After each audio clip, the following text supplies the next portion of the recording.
Is the front office playing 4D chess with our roster depth? Or are we witnessing a frantic, high-stakes scramble to plug a hole that just turned into a crater?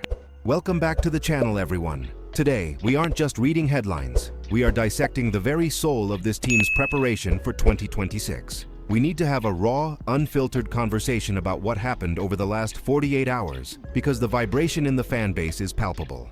It's a mix of anxiety, confusion, and a desperate search for silver linings.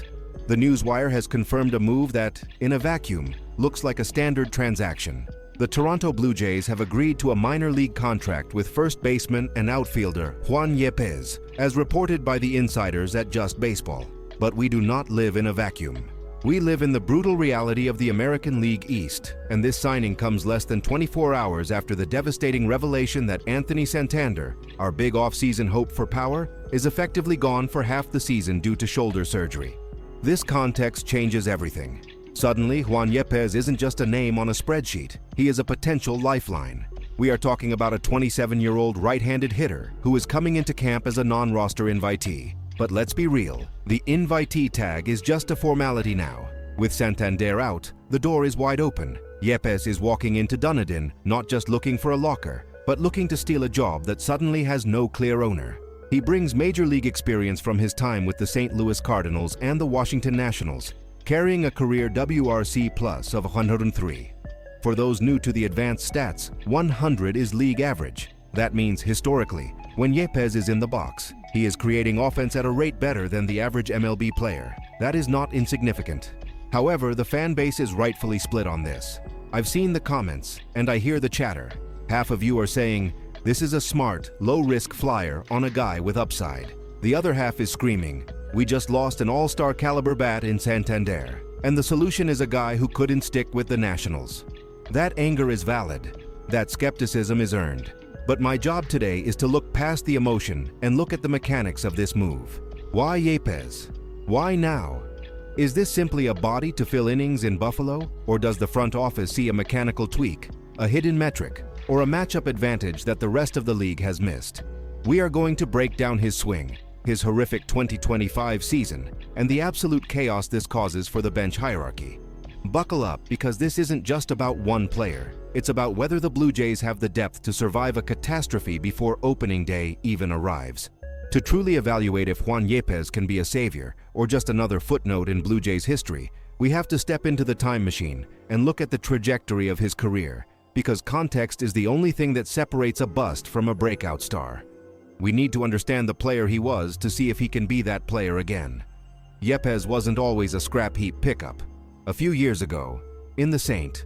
Louis Cardinals system, a factory renowned for developing pure hitters like Matt Carpenter, Alan Craig, and Dylan Carlson, Yepez was a legitimate prospect. He was the guy destroying AAA pitching, forcing his way into the conversation. In his rookie season with St. Louis, he showed flashes of genuine power and an ability to drive the ball into the gaps. He has a career/line of .258, .307, .423 across nearly 600 plate appearances. Those aren't MVP numbers, but they are the numbers of a professional hitter who belongs in the show.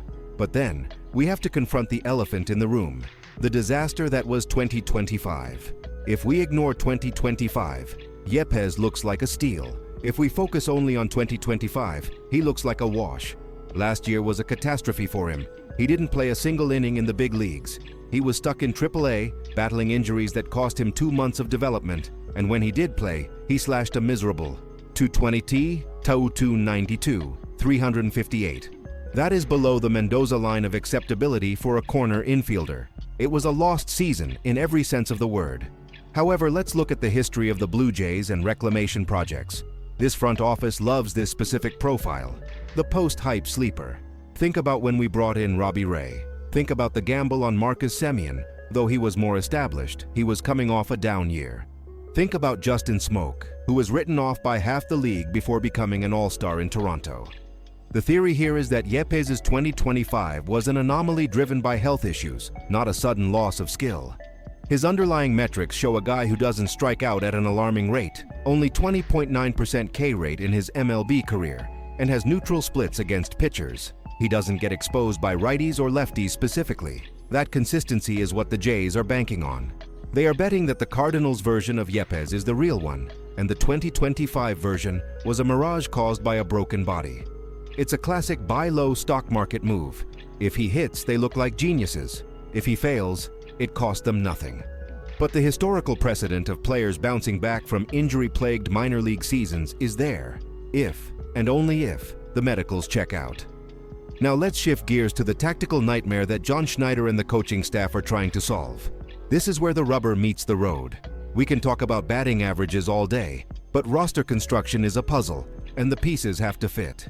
The signing of Yepez creates a fascinating and somewhat brutal king of the hill scenario for the final bench spots. We have to be brutally honest about Yepez's limitations. He is a bat first, bat second, and bat third player. Defensively, it's not pretty. The metrics paint a picture of a liability. Negative defensive runs. Saved at first base. Negative outs. Above average in the outfield. He is slow. 31st percentile sprint speed. He is not going to replace Kevin Kiermaier's ghost in center field. So, how does he fit? With Anthony Santander out for 5 months, the outfield rotation is suddenly thin. We are looking at Nathan Lukes, Dalton Varsho, and Addison Barger taking the bulk of the reps, with George Springer likely needing to DH more often to keep his aging legs fresh. This leaves a gaping hole for a right-handed power bat off the bench. This is Yepez's lane, but look at the competition he is up against. It is fierce. You have Tyler Heineman, who is almost guaranteed the backup catcher spot because you need defensive stability behind the plate. You have Miles Straw, who is the exact opposite of Yepez. Straw can't hit for power to save his life, but he is an elite runner and defender. Straw is the perfect 10th inning pinch runner guy. Then you have the internal kids, Davis Schneider, Joey Loperfido, and Jonathan Klaas. These guys are the future. They have minor league options, which hurts them because it's easy to send them down, but they also offer versatility. Schneider can play second and left. Loperfido has pop. Klaase has speed. Yepez has to out-hit all of them. Here is the projection. If Yepez has a monster spring training, I'm talking hitting 350 with 4 home runs, he forces the team to carry him because they desperately need the power Santander took with him to the operating room. But if he is just okay, the Jays will likely stash him in AAA Buffalo. Why? Because he has no defensive utility. A bench player in the modern MLB usually needs to play 3 positions or run like the wind. Yepez does neither. He is a pure designated hitter, bog first base backup. The impact on the cap hit is minimal since it's a minor league deal, but the impact on the locker room chemistry is real.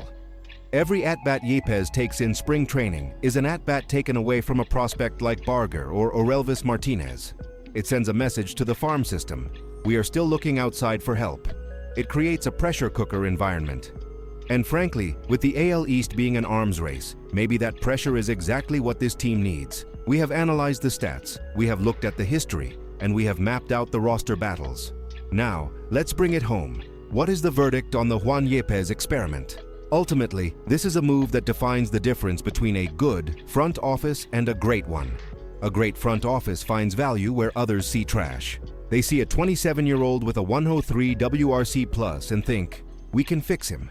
This signing is a direct response to the trauma of the Santander injury. It is an insurance policy. It is a safety net.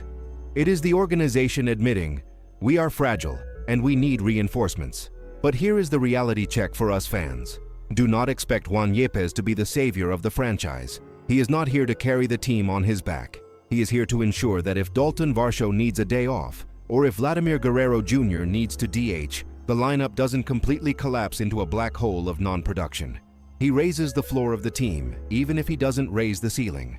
The best case scenario, he pulls a 2021 Patrick Wisdom with the Cubs and hits 25 homers out of nowhere. The worst case scenario, he hits 190 in Buffalo and is released by May. And you know what? Both scenarios are fine because the risk is zero.